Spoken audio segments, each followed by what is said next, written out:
Good morning, you're watching Breakfast Television. It is 7:24 on this Tuesday morning, and yes, what is this? We're going to tell you in just a moment, but we are here at Bodega on Main. We're going to talk a little bit about the restaurant itself, but first of all, good morning to you. Good morning. Marixa? Marixa. Ah, finally I got it right. How long were you working at the original La Bodega? 20 years. 20 years. What's your favorite part about the job? Oh, everything. Yeah? Make paellas. Sounds like a great gig. Sounds like a great gig. Paul, obviously, we'll let you continue to cook here. First of all, what are we making? We're making paella negra, which is a Spanish seafood race dish with cuttlefish ink. Fantastic. And here's what the ink looks like when you get it here. Marixa, we'll let you continue to make your paella. Yes. Traditional dish, and when we talk about tradition, tradition is actually apparent not only in the business, but in your culture. The original La Bodega. Yes, it was my father's restaurant. It was 43 years.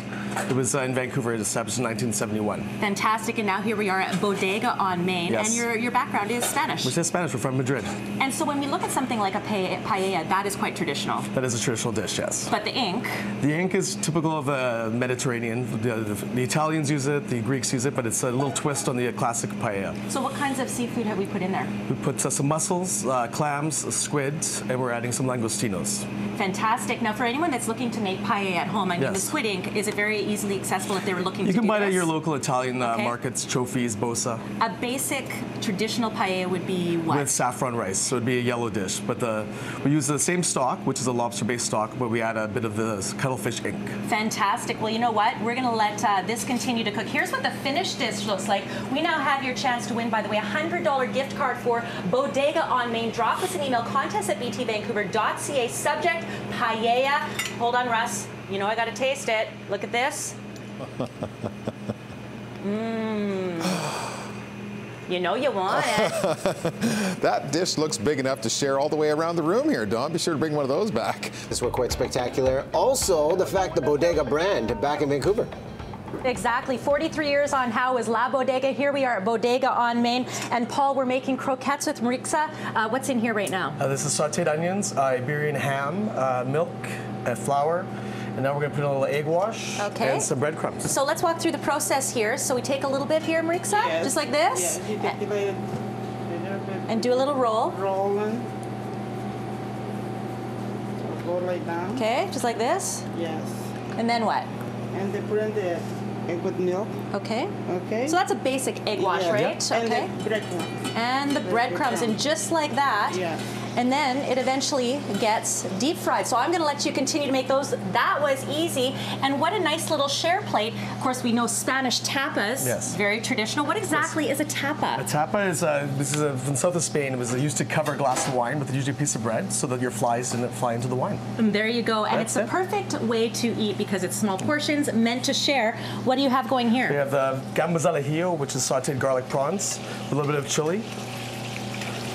How much of your existing La Bodega menu made it here to Bodega on Main? About 75%, I would say. And then we have a lot of new things on there as well. And what's the most popular dish? The paella, by far. And the gambas are a close second. Oh, of course, we had the paella in the first segment as well, and I have to say it was delicious. And for those that were wondering if there's a flavor to squid ink, not really. It's very mild. It adds just a little bit of depth to the seafood flavor, but it's very mild, mostly for coloring. Fantastic. We're going to plate these right now. So we actually have our croquette, we have our patatas bravas, and then we have our beautiful shrimp. And thank you for the instruction on the croquette. By the way, you can win a $100 gift card from Bodega on Main. Drop us an email, contest@btvancouver. Subject, patatas. Patatas. We're going to take a break here on BT. Up next, weather. Will the sunshine stick around, and how cold will it get? Resicate has all those details.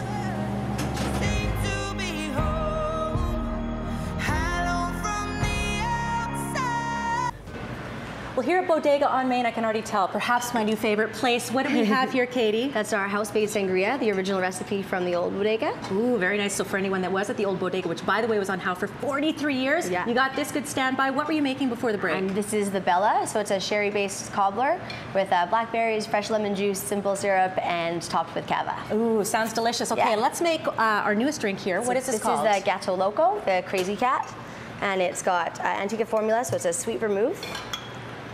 And put an ounce of that in. And then we've got long table akavit, so it's a local akavit that I've infused with figs.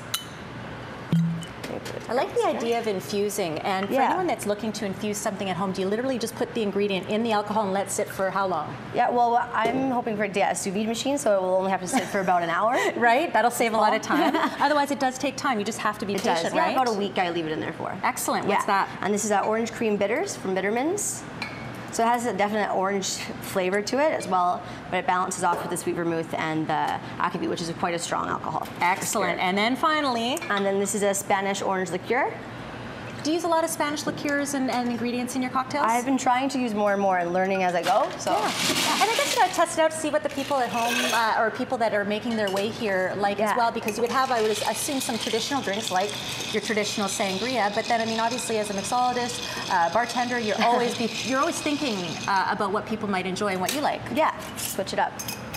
And there it is. And there's that. Right and then we there. top it off with a chocolate-covered fig. Oh, chocolate and alcohol. What's not to love? Hey, what's not to love about Bodega on Main? We have your chance, by the way, to win a $100 gift card from Bodega on Main. Drop us an email, contest@btvancouver.ca. Subject, Bodega. Oh, this looks good. Hey, you look at that one, Steve. I'm going to have a sangria. I don't know.